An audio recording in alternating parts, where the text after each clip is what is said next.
Bueno, listo. Vamos a comenzar con este tema que es fármacos hematopoyéticos. En esta clase vamos a tocar tres temas fundamentales.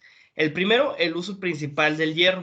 El segundo, el uso de la eritropoyetina. Y en tercero, el uso de las vitaminas. Vamos a ver algo de generalidades, pero también vamos a tocar cuáles son sus usos clínicos y vamos a ver qué tipo de enfermedades están relacionadas y cuál va a ser su esquema terapéutico en la parte clínica. Así que vamos a dar inicio con el tema de hierro. Y bueno, primero que nada tenemos que saber qué es el hierro. Y el hierro es un elemento de la tabla periódica. De hecho, es el número 26 de esta, pero en el cuerpo funciona como un mineral esencial, debido a que nosotros lo utilizamos como núcleo de una porfirina que es fundamental, llamada hemoglobina. Esta hemoglobina permite la unión del oxígeno hacia los eritrocitos, que son los glóbulos rojos, para poder transportar el oxígeno hacia los diferentes tejidos y así también puede agarrar, por ejemplo, al dióxido de carbono y transportarlo hacia la superficie a través de los pulmones. Entonces vemos que la hemoglobina es muy importante y que su núcleo de esa porfirina tiene hierro. El hierro va a participar como un receptor del oxígeno. Al ser un metal, tiene esta capacidad. Por lo tanto, hay que verlo de esta manera, que es muy importante en este aspecto, para poder nosotros nutrir a los tejidos con oxígeno y poder desechar el dióxido de carbono. Otra cosa importante del hierro es que permite el crecimiento de varios epitelios, pero eso lo vamos a ver más adelante, ¿ok? Entonces, como generalidades, podemos ver que el hierro tiene una concentración en el varón de 50 miligramos por kilogramo y en la mujer de 38 miligramos por kilogramo. Esto es importante conocerlo. Y como decíamos, se encuentra en todas las células de nuestro cuerpo, pero lo más importante es la formación de hemoglobina, que se va a encontrar en las células rojas, ya que estas van a ser las que van a transportar oxígeno. De hecho, el hierro también va a participar haciendo citocromos, que son enzimas que dan el permiso para poder metabolizar algunos fármacos, como lo hemos visto en este curso. Y, por ejemplo, también algo llamado mioglobina, que es como la hemoglobina, pero del músculo. Esta mioglobina prácticamente es la hemoglobina del músculo, pero esta le permite al mismo músculo guardar oxígeno, ¿ok? De hecho, la hemoglobina es la que le da el color rojo a la sangre, ¿ok? Esto para tenerlo en cuenta. Entonces, vemos que el hierro está implicado en esta porfirina, que es la hemoglobina. Un trastorno en alguna porfirina se llama porfiria. Por ejemplo, alguna deficiencia de hemoglobina, o por ejemplo, alguna deficiencia de citocromos o de algunas otras enzimas o de mioglobina. Y esto puede ser perjudicial porque, por ejemplo, si tuviéramos un trastorno en la hemoglobina, podríamos tener una anemia. Y ahí es de donde se basa el punto del uso terapéutico del hierro. Muy bien. El libro de Velázquez marca dos tipos de hierro diferentes. El esencial, que va a ser funcional, y el no esencial, que es de almacenamiento. ¿Ok? Hablando del esencial, vamos a tener a la hemoglobina ya antes mencionada, a los citocromos igual mencionados que participan en los fármacos, a la mioglobina ya mencionada, y enzimas mitocondriales así como catalasa y peroxidasa. Todas estas van a tener un núcleo de hierro, o va a ser fundamentalmente el hierro importante para que estas puedan ser sintetizadas, o para hacer una constitución molecular. Pero tenemos también un tipo de hierro que no es esencial, que es el de almacenamiento, y yo agregaría también el de transporte. Por ejemplo, hablando del de almacenamiento, tenemos la ferritina. La ferritina vamos a imaginarla que es como de esas cajas, o sea, donde guardan así muchas cosas. ¿Y qué es lo que van a guardar? Hierro. Bueno, estas cajas, que yo le conozco como ferritina, para mí, en el cuerpo son las que guardan hierro, ¿sí? La ferritina es la forma en la que se guarda el hierro en todos los diferentes tejidos. Y también vamos a tener algo llamado de transporte, ¿ok? Un hierro de tipo de transporte que es la transferrina. Esta forma de transferrina le permite, por ejemplo, al hierro poderse transportar a través de la sangre y llegar a los diferentes tejidos. Esto es muy importante que los conozcamos, ya que en el metabolismo del hierro, la ferritina y la transferrina van a participar muy íntimamente con las transformaciones moleculares que tiene de reacciones de oxidación y reducción por parte del hierro, que vamos a tocar ahorita. Por ejemplo, también es importante comentar que los requerimientos diarios de hierro varían entre los diferentes grupos de personas, pero como generalidad, ¿ok? Podemos tener que entre 8 y 18 miligramos al día debemos de consumir de hierro en nuestros alimentos, ¿ok? No tanto como un suplemento. ¿Por qué? Porque al igual que como con las vitaminas, nosotros tenemos que implementarlos en las dietas. No decir, ah, me falta hierro y solamente consumirlo sin saber cuánta cantidad vamos a tomar, porque podemos causar también un problema, ¿ok? Entonces esto hay que tenerlo en cuenta. Y bueno, hablando del metabolismo del hierro, ¿ok? Es importante comentar que existen dos formas en las que podemos adquirir hierro por parte de los alimentos. Por alimentos de origen animal y por alimentos de origen vegetal, ¿ok? El hierro va a estar presentado en dos formas fundamentalmente en los alimentos. Hierro férrico, o como le podemos ver aquí la parte química, que es Fe3, ¿ok? Con una parte covalente de 3, ¿ok? Y Fe2, que se le conoce como hierro ferroso, ¿ok? Si yo consumo alimentos de origen animal, es hierro férrico el que vamos a estar teniendo. Y si yo consumo alimentos de origen vegetal, vamos a tener al hierro ferroso principalmente. ¿Ok? Pero, por lo general, los alimentos de origen animal son los que más hierro tienen. ¿Sí? Hay que recordar también esto. Ahora, por la carga, es difícil que el hierro férrico, al estar más cargado positivamente, pueda atravesar ciertas barreras, ¿ok? Como podemos observar aquí, este es un enterocito que se encuentra en lo que sería el intestino delgado, donde se va a estar absorbiendo el hierro, ¿ok? En la luz intestinal, cuando vengan los alimentos, digamos que ahorita comimos hígado encebollado. Bueno, el hígado va a ser muy rico en hierro, ¿ok? Este hierro va a estar presentado en forma férrica, ¿sí? Pero como él no puede atravesar las barreras, necesita convertirse en hierro ferroso, ¿ok? Muy importante que lo mencionemos, hierro ferroso. Pero para poder hacer esto necesita de una enzima llamada ferroreductasa, que hará, ¿ok? ¿Qué es lo que va a hacer? Que pierda, bueno, más bien que agarre una carga negativa. O sea, va a ser una reacción de reducción, ¿ok? Esto para convertirlo en ferroso. El hierro ferroso tiene la capacidad de atravesar barreras. Entonces, gracias a un transportador, que es el transportador de metales divalente de tipo 1, puede atravesar hacia el interior del enterocito, donde dentro de él se convertirá en hierro férrico. El hierro férrico no nada más significa que va a ser el precursor del hierro ferroso, no, va a tener una importante implicación, ya que gracias al hierro férrico nosotros podemos obtener la forma tanto de almacenamiento como de transporte. Entonces, el hierro férrico nos permite que se convierta en ferritina, ¿sí?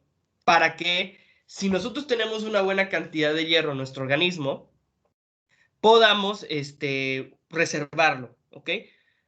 Pero, por ejemplo, si yo necesitara del uso del hierro, la ferritina tiene la capacidad de transformarse en hierro ferroso. Y recordemos que el hierro ferroso puede atravesar las barreras, ¿ok?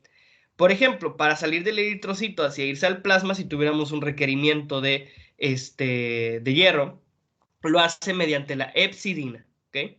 Y bueno, una vez que esté en el plasma el hierro, ¿ok? Por medio de una oxidación, que va a perder un electrón, volverá a ser hierro férrico. Y como decíamos, el hierro férrico tiene la capacidad de transformarse o en la forma de transporte o en la forma de almacenamiento. Entonces, el hierro férrico pasará a ser transferrina, que es prácticamente la forma de transporte. La transferrina la podemos asociar como si fuera un tren. Y en ese tren hay mucho metal. ¿Qué metal es? Pues es el hierro. Esta transferrina tiene la capacidad de que este hierro férrico pueda pasar hacia los tejidos, hacia los diferentes tejidos. Por ejemplo, irse al hígado para producir enzimas como los citocromos, la peroxidasa que ya hemos comentado, ¿ok?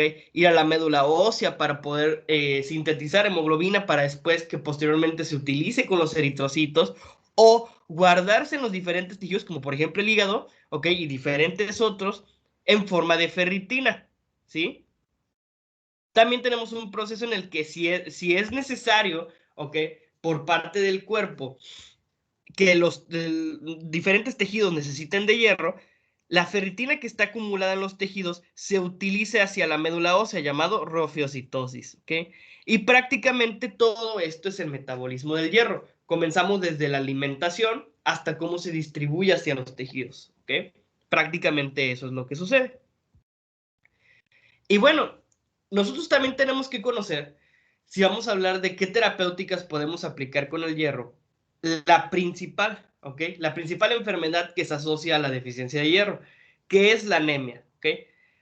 Nosotros podemos ahorita buscarlo en internet, qué es anemia, y por lo general siempre nos va a venir la definición de que la anemia es la deficiencia de hemoglobina en la sangre. Y como tenemos ahorita el conocimiento, la hemoglobina es fundamental para poder llevar a cabo el transporte de oxígeno y dióxido de carbono. ¿Okay? Sin embargo, una anemia no nada más es que se baje la hemoglobina. Sí, es correcta esa definición, pero también hay que saber que existen anemias hemolíticas. Digamos que ahorita tú tienes un traumatismo, el cual te hace perder 1 litro de sangre. ¿Okay? En ese momento tú vas a tener una deficiencia de glóbulos rojos. De esa manera, pues puedes a lo mejor también tener una deficiencia de hemoglobina y ya se produce la anemia. Entonces, la anemia como definición, ¿ok? Es tanto el que haya un menor número de glóbulos rojos como haya un menor número de hemoglobina, ¿ok? Así como haya las dos al mismo tiempo implicadas, ¿ok? Es importante de conocer esto. Y bueno, como dato clave, si nosotros queremos identificar a un paciente con anemia, es importante recordar que la anemia es como si fuera una enfermedad en la que te están ahorcando, ¿sí? Porque si vemos que la hemoglobina funciona en el intercambio gaseoso, imagínate que no se está llevando el oxígeno a los tejidos. Es como si no estuviera respirando, aunque sí esté respirando, ¿sí?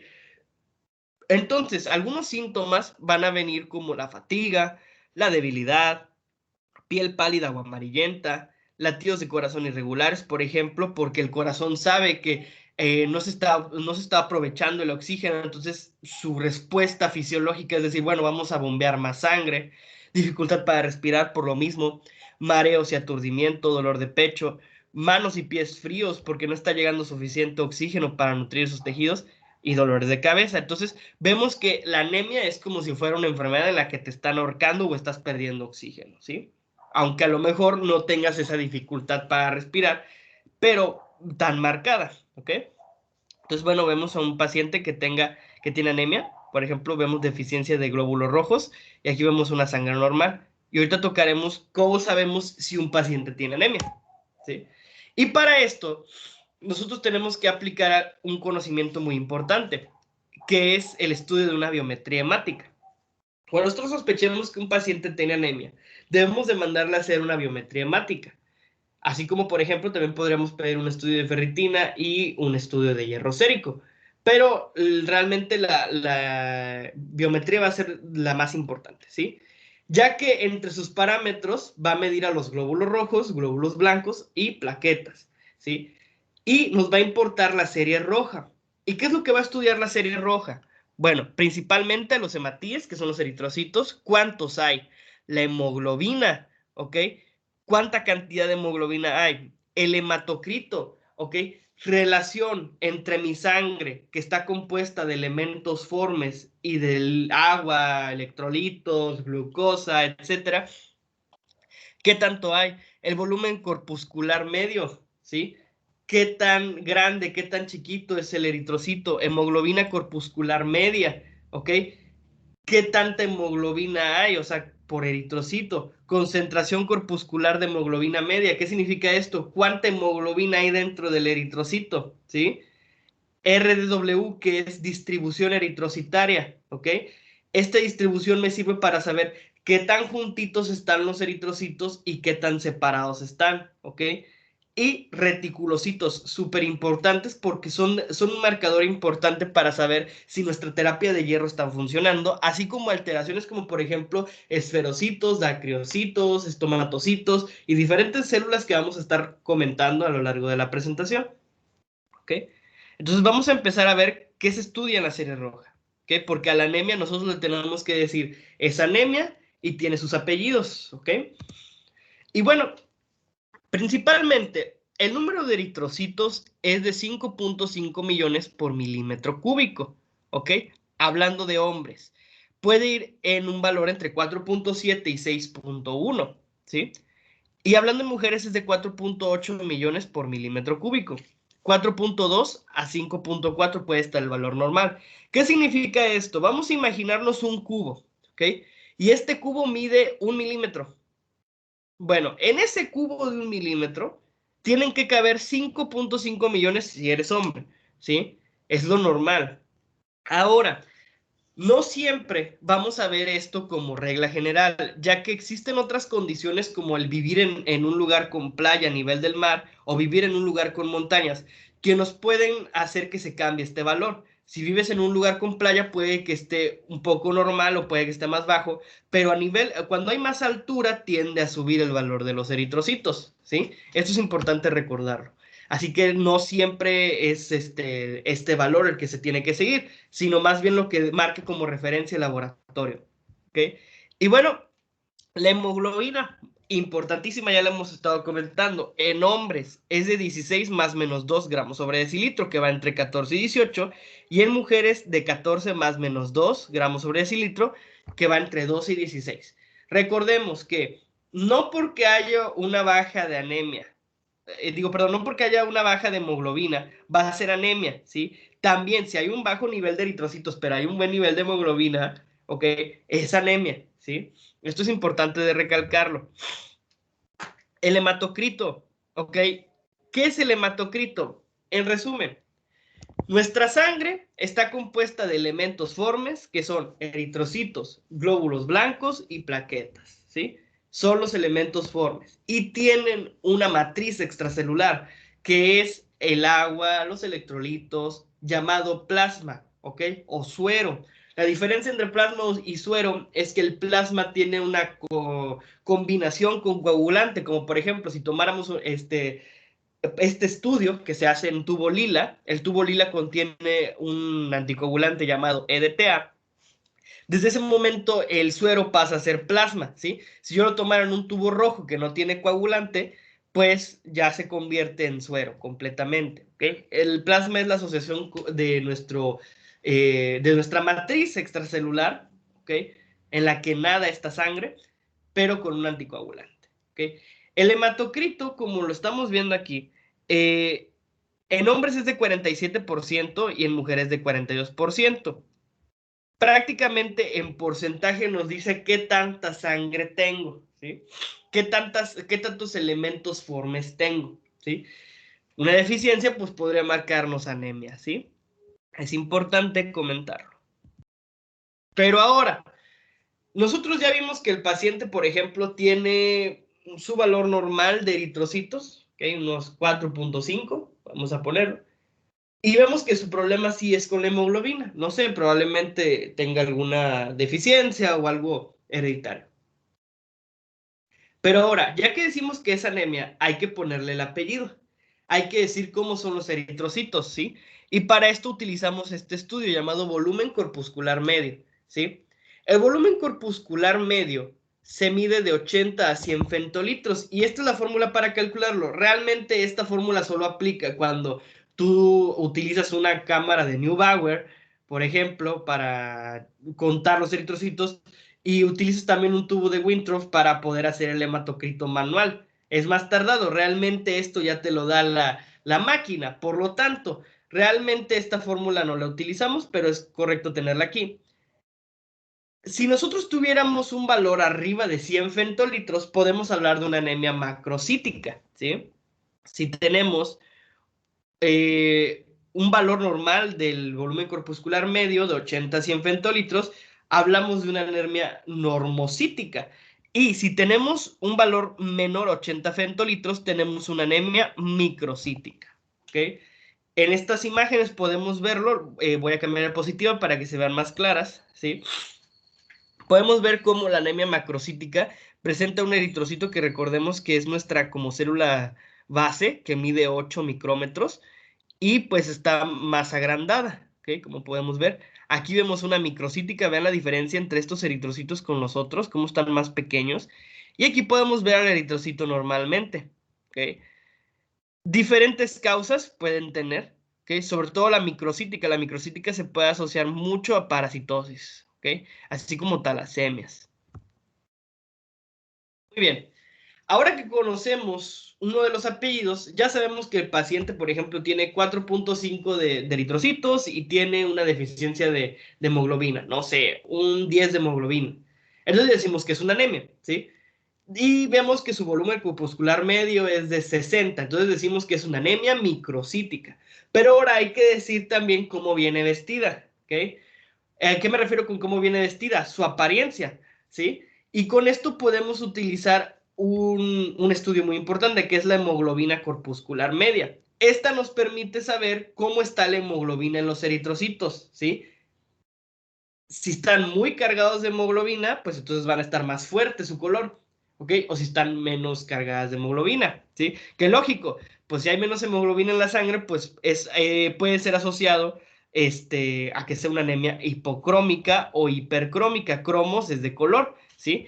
Esto se mide con la hemoglobina corpuscular media que mide en picogramos 27 a 31. Igual esta es su fórmula, pero pues realmente no se hace, ¿sí?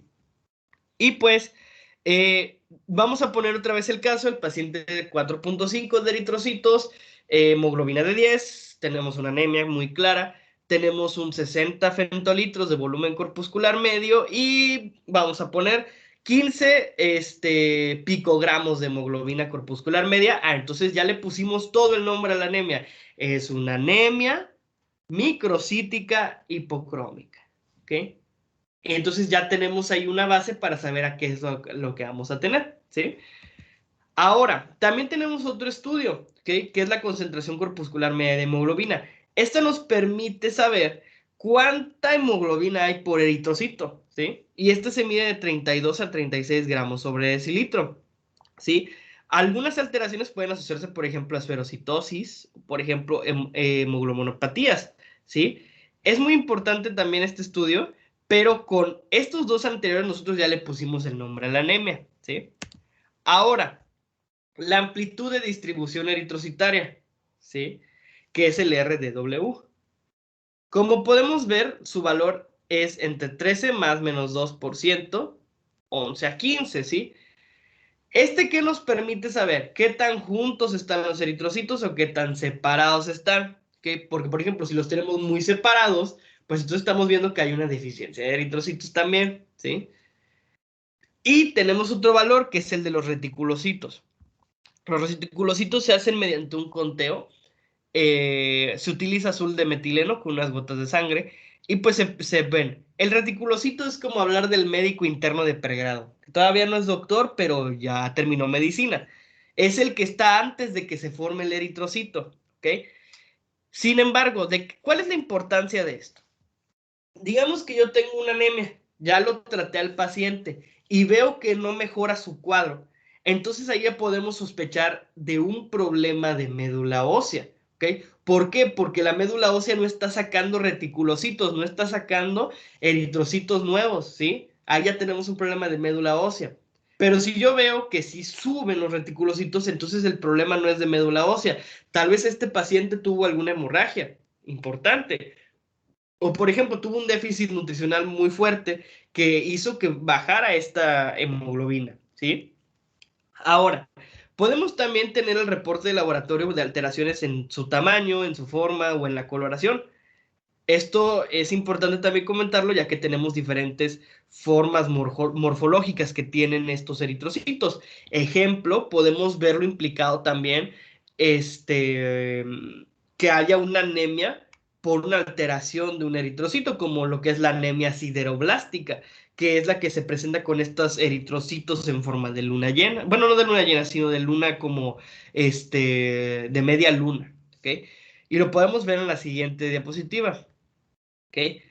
Eh, Vemos esferocitos, ¿ok? Su forma muy clara como de esfera, eliptocitos que parecen elipses, dacreocitos como si fueran lágrimas, esquistocitos como un corcho de estos de los de botella de vidrio, estomatocitos que presentan esta línea a nivel del centro, dianocitos que presentan un halo al lado de esta, o sea, toda la periferia del eritrocito, acantocitos que son como eritrocitos aplastados, como si hubieran estado rotos, y las células falciformes, ¿ok? Que son estas que parecen una hoz, una luna, media luna, ¿ok? Como la queramos ver. Y muchos de estos se asocian a alteraciones genéticas, ¿ok? Y esto, pues, no es normal y no pertenece a células que permitan bien el intercambio gaseoso, y esto hace que se produzca una anemia, ¿ok?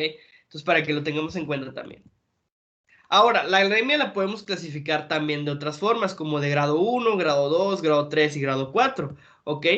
Y para esto también tenemos que saber que el grado 1 es leve, el grado 2 es moderado, pero a partir del grado 3 ya es grave. ¿Y cómo la valoramos? Entre 10 y 13 gramos de hemoglobina es una anemia leve, entre 8 a 9.9 es una anemia moderada, entre 6 y 7.9 es una anemia ya grave, y menos de 6 gramos sobre decilitro ya es algo muy, muy grave. Muchas veces cuando son anemias muy graves ya no podemos utilizar el hierro, ya ahí tendríamos que utilizar un hemoconcentrado para poder recuperar al paciente.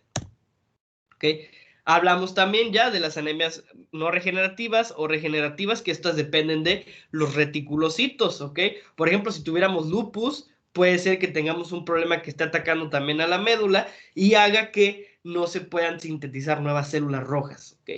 Y por ejemplo, las regenerativas podemos hablar de una hemólisis o de alguna deficiencia nutricional, ¿ok? Para que lo tengamos en cuenta.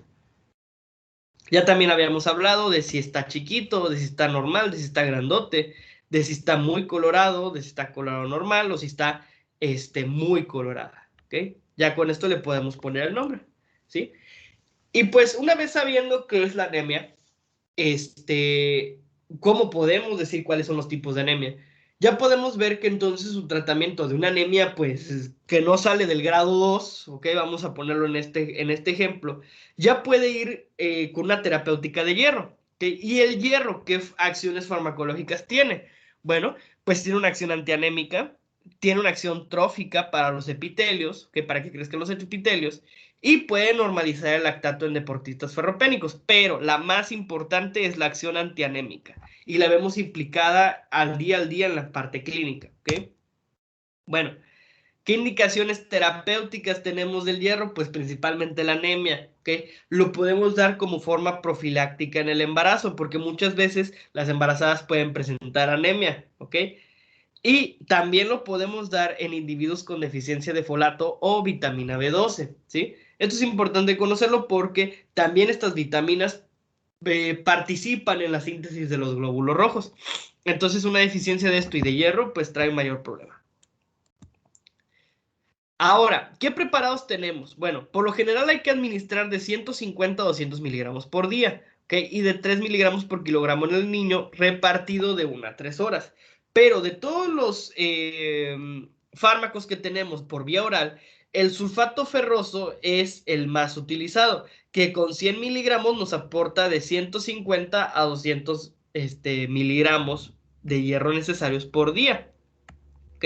También tenemos al gluconato ferroso, al succinato ferroso y al fumarato ferroso, pero realmente el más utilizado es este. De hecho, como podemos ver, el fumarato ferroso es el más potente por esta menor dosis que necesita. Sin embargo, también trae más reacciones adversas y ahorita las vamos a estar tocando, ¿sí?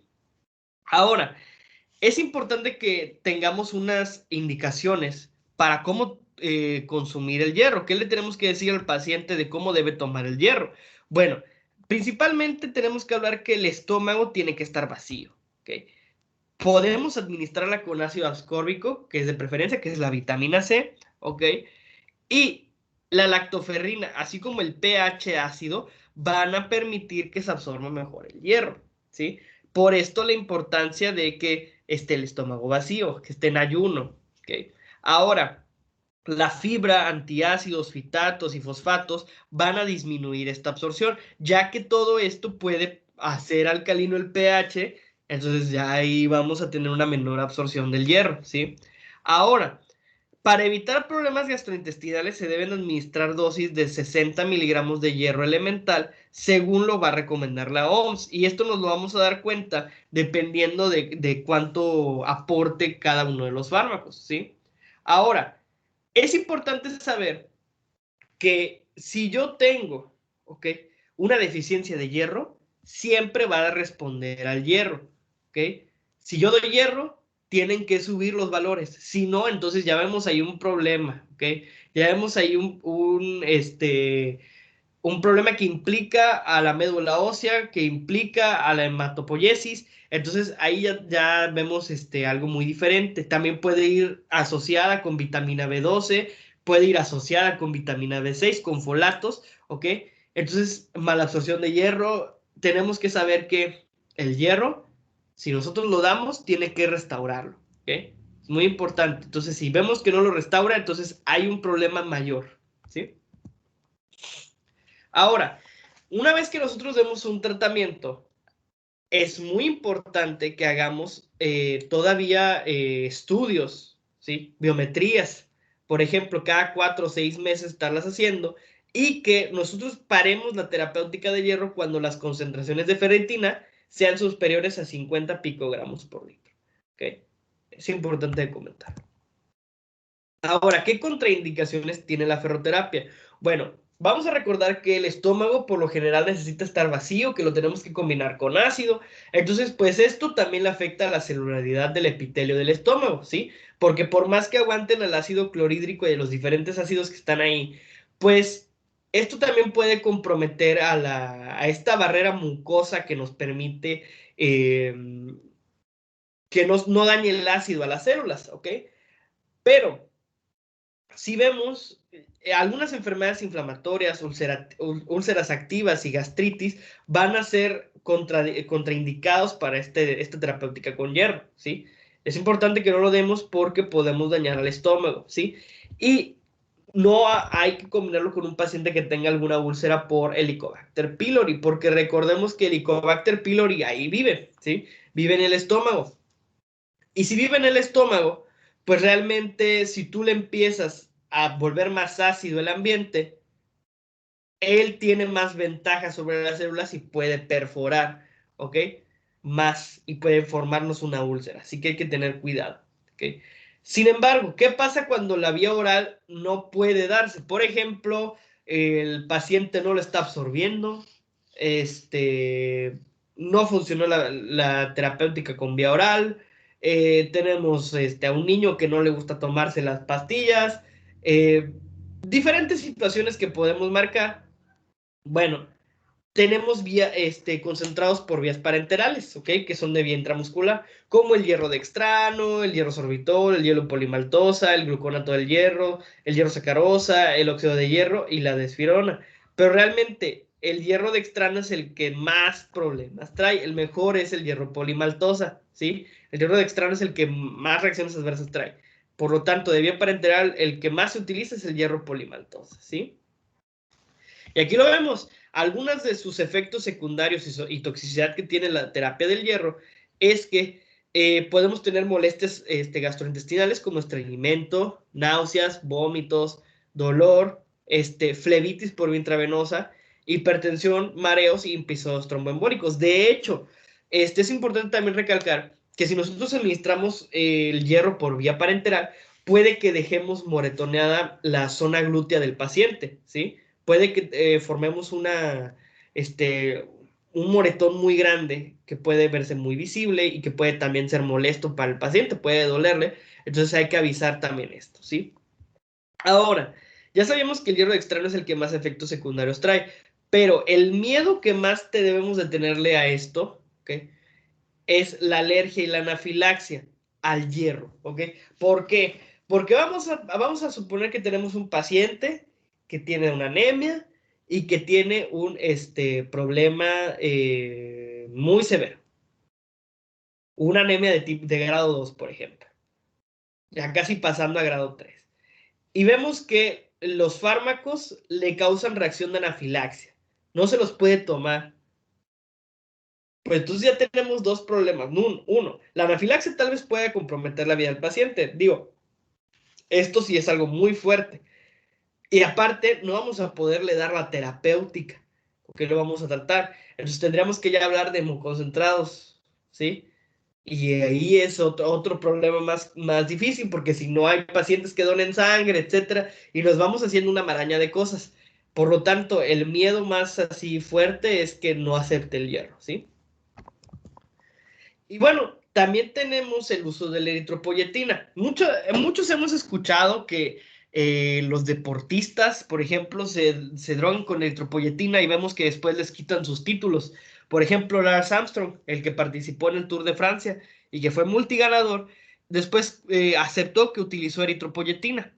Pero bueno, ¿y qué es la eritropoyetina? Pues es una hormona que permite que la médula ósea empiece a crear más eritrocitos. De hecho, es como el mensajero químico más importante para la eritropoyesis, que es este proceso en el que los glóbulos rojos empiezan a sintetizar y sintetizar y sintetizar, ¿sí?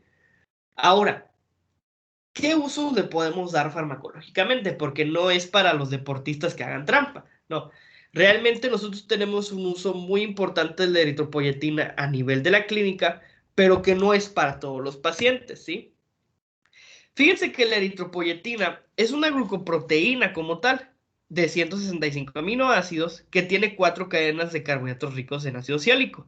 Y es fundamental para la diferenciación eritroide. Prácticamente es una hormona que llega a la médula ósea y le dice, por favor, crea más eritrocitos, ¿sí? Si yo tengo una deficiencia de eritropoyetina, pues entonces voy a tener menos eritrocitos, por lo tanto voy a tener menos anemia. Por eso partíamos desde este ejemplo de que la anemia no nada más es que se pierde hemoglobina, sino que también no hay eritrocitos, ¿sí? Y bueno, algo muy importante que hay que saber de la eritropoyetina es dónde se produce, ¿ok? Y esto lo hacen las células peritubulares del túbulo contorneado proximal, ¿ok? De hecho, si nosotros tenemos un paciente con una insuficiencia renal, pues entonces vamos a ver que tiene menos nefronas, y si tiene menos nefronas, produce menos eritropoyetina, y si produce menos eritropoyetina, tenemos una anemia asociada a una deficiencia renal, ¿ok? A una insuficiencia renal. Por lo tanto, fíjense, como tal eritropoyetina se prende sobre todo cuando tenemos un caso de hipoxia o que vemos que hay un descenso de masa eritrocitaria, ¿ok? Este va a activar un sensor como de oxígeno en el riñón. ¿Qué es esto? Estos genes de eritropoyetina llamados HIF1A y HIF2B, ¿ok? Una parte lo va a hacer en el hígado, ¿ok? Pero la otra en el riñón. Entonces, estos receptores van a permitir que se empiece a transcribir eritropoyetina para llegar a la célula, a la médula ósea, ¿ok? Y que se produzca un incremento en la síntesis de eritrocitos, así que también se tiene que incrementar la hemoglobina, ¿sí? Prácticamente eso es lo que hace la eritropoyetina. Si yo tengo un paciente con una insuficiencia renal, pues entonces si vemos un descenso de eritrocitos, no va a haber quien le diga, oye, por favor, crea más eritropoyetina, ¿sí? O probablemente sí, pero no lo va a poder hacer porque no hay suficientes nefronas que lo hagan, ¿sí? Ahora, la eritropoyetina como tal es una hormona, ¿sí? Y nosotros la creamos día a día y conforme vamos. Pero tenemos que saber también que nosotros la pudimos aplicar a la parte clínica gracias a recombinación genética por medio de plásmidos, ¿sí? Es muy cara la eritropoyetina y de hecho, pues tal vez es difícil encontrarla. Por lo tanto, también tenemos eritropoyetinas que son biosimilares, que actúan en los mismos receptores de eritropoyetina, pero que no son la eritropoyetina recombinante sacada de plásmidos por ingeniería genética, ¿sí? Entonces, hay que saber también que las más importantes son la eritropoyetina alfa y beta, ¿ok? Que lo único que cambian es en su glucosilación. ¿Esto a qué se refiere? En la parte de la eliminación que tenga, ¿ok? Todas serán por vía IV, ¿ok? Por lo tanto, es su principal forma de administrar. Suele administrarse 2 a 3 veces por semana. Y las eritropoyetinas biosimilares, ¿ok?